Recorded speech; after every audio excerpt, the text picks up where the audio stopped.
Because I know personally, I went through one impeller because I thought my through hole was open. It wasn't. So I destroyed one impeller, and all those bits were stuck between the pump and the heat exchanger. Like it was like an elbow that comes out of the pump.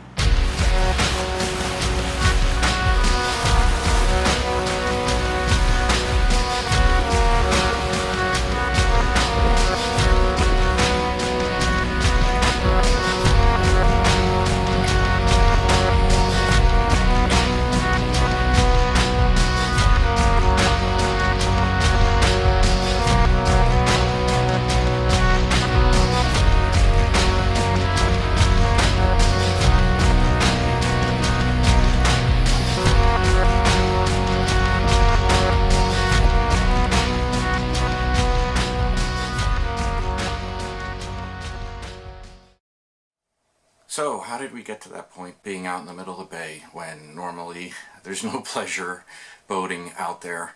I'll get to that in a second, but first I wanted to introduce this channel and thank you for watching. This channel is about sailing on Kiriko, which is a 1981 37 cutter built by Hunter, designed by John Cherubini, and it's considered one of the best boats they ever made. And after owning it for about a year now, I can see why. So let's get started. A little bit about me. My name is Manny.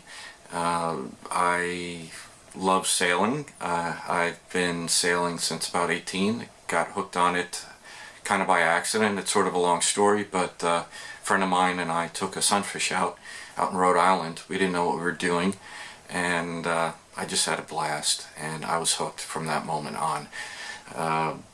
Any chance I could, if I was out at a lake or just somewhere that had a place where you could rent a small sailboat, I would. You know, a sunfish or a Hobie Cat or anything of that nature. And fast forward to 2005, I was helping a friend of mine who had bought a small sailboat. He needed help getting it to the marina and getting the mast up and getting everything rigged. So we went down, got it all set up, everything went smoothly, and the dockmaster came over and was talking to us, and he mentioned the boat that was directly across from my friend's, and he said it was for sale. The boat was pretty rough. There was a big German Shepherd sleeping on the cabin top, which I thought was actually kind of cool. But looked at it, it was a 1980 27 Hunter, and had great lines, but it looked like hell. And the dockmaster told me that the owner was willing to sell it for a very low price, which at the time I thought was extremely reasonable, and went ahead and bought it. So I became a boat owner back in 2005. That Hunter was a great boat. It needed a lot of work. I spent a lot of time and money working on it and putting in upgrades and fixing leaks and blisters and you name it. But at the end of the day, I got her pretty well fixed up, and sailed the hell out of her and really enjoyed her. But last year, 2017, I was being laid off from work in December, and I had advance notice. So I had some time. Obviously, was job hunting once December rolled around, started that process, but also had some time to kind of look at boats. And again, I liked the 27 quite a bit, but it was time to either invest a lot of money into it or maybe look at something else. And at the end of the day, I could have put a lot of money into the 27, but it still wouldn't have been what I wanted. I needed something bigger and wanted something bigger. And I was kind of planning on doing that when I retired, buying a bigger boat. But I started looking around, and there were some pretty good sized boats that were at somewhere near my budget. And a friend of mine and I, we went out, checked out some boats. I saw a 37 Tartan, which I absolutely love, that boat, and that was kind of one of my first picks. But it was, I hate to say it, it was too far gone. I don't think, even if it was free, it wouldn't have been worth taking. There were too many unknowns. It was cosmetically, it was bad. Structurally, there was a lot of moisture. Like decks were actually pretty cracked and sunken in and everything from water infiltration, and it was kind of sad to see. Actually, it was really a shame. But one of the other boats I've always really liked was the 37 Cutter that Hunter built and designed again by John Cherubini, and it was just great lines on that boat, and everything I read, great reviews on it. And there was one that looked pretty sad as well, but it wasn't too far from my price range. At least visually in the pictures, it looked awful, but and I hated the color of the hull. It looked like this bright green, which I'm just not a big fan of. But on paper, it actually looked pretty good. Newish engine, maybe within 2 or 3 years. New air conditioning, which the installation hadn't been finished.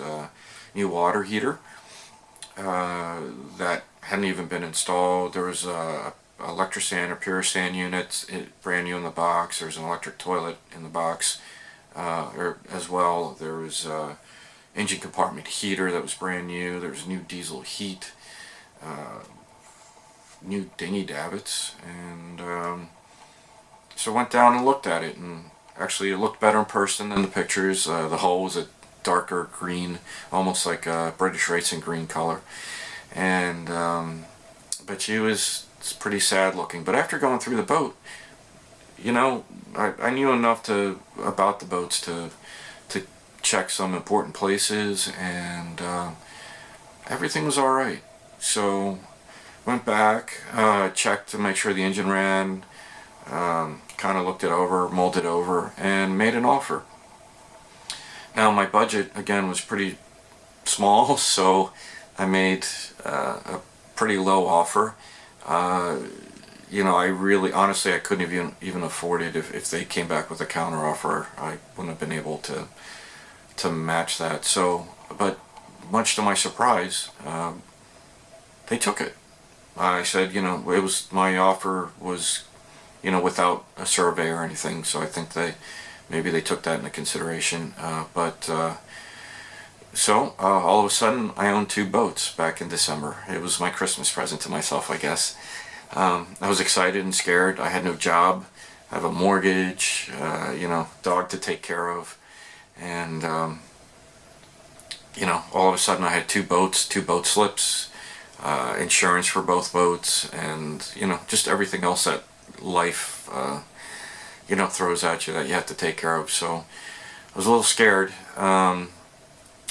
But I figured I'll make it work somehow. And so I spent the end of December fixing up the boat. Actually spent New Year's Eve on her. Got to see hear the fireworks from Annapolis. That's where the boat was. And, spent most of January just cleaning things up, making it kind of livable, and taking an inventory of what was in the boat. And I had to move it from one marina to another in Annapolis in January, and the Chesapeake Bay had frozen over. So there was kind of a break where some of the ice had started breaking up, and it looked like we could probably move it from the one marina to another. So friends came down. The trip was only about half an hour from marina to marina, but it took us an hour to get out of the slip because the marina was still frozen over. Just backing it up and turning it into the fairway. It probably took us an hour. But once we were pointed down the fairway and punched the throttle, we were breaking through the ice without a problem. And once we cleared the marina grounds, if you want to call it that, it was clear, and we were able to loop around and get into the new marina. And kind of kept an eye on the weather. And eventually the bay was reopened. There's still some ice, but we decided let's move it to my home marina, which is in Middle River. And so we did that. Normally from Annapolis to Middle River is about a 5 to 6 hour motor or sail. The day we left, it was pretty breezy. It was actually kind of warm.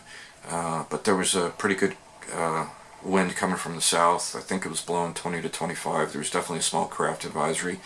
Kind of fun for its maiden voyage. There's still a lot of unknowns, so we got out of Annapolis, headed towards the bridge.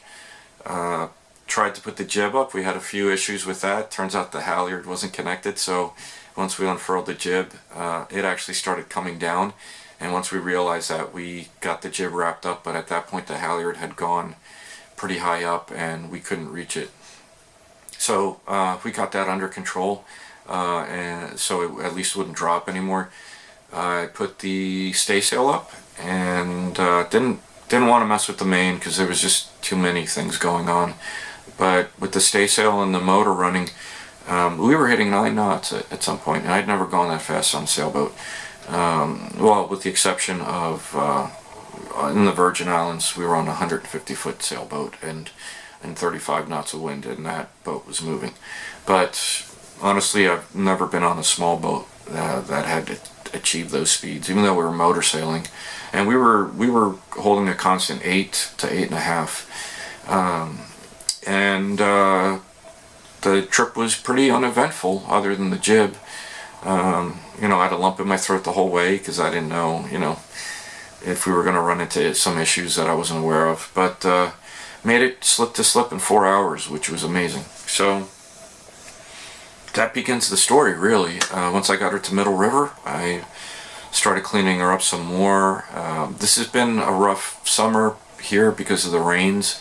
It's rained quite a bit. It seemed like it rained every weekend, so it was tough to do any work on the exterior of the boat. But persevered. Had some friends help me to teach me how to get in and out of the slip on my own, because I'd never maneuvered a boat that big, and B, I'd never maneuvered a boat that had an inboard. My 27 did have an inboard, but it was in bad shape. I had a nice Honda outboard on the back, and that was, getting into a tight spot was great because you could just swivel it and use it as a thruster. So it took a little bit before I felt comfortable taking the boat out on my own. It probably was May or June before I actually sailed it for real.